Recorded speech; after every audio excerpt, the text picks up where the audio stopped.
శబ్దం తాటాకు రాలిన శబ్దం వీధి కుక్క మురిగే శబ్దం తెలియని ఏదో శబ్దం ఆమడంత దూరంలో పురిటి తల్లి ములుగు శబ్దం పలుకుతాడు తెంచుకుందా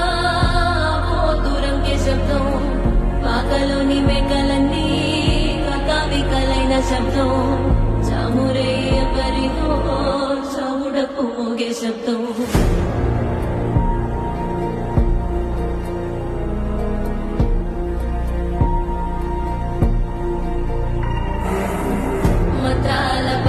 చెప్పే మాయ మంత్రం కథ కదే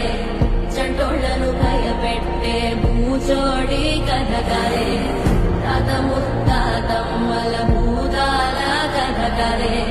విక్రమాదిత్యుడు చెప్పిన వేదాళుడి కథ కదే దీపము నుండి ప్రియం వచ్చే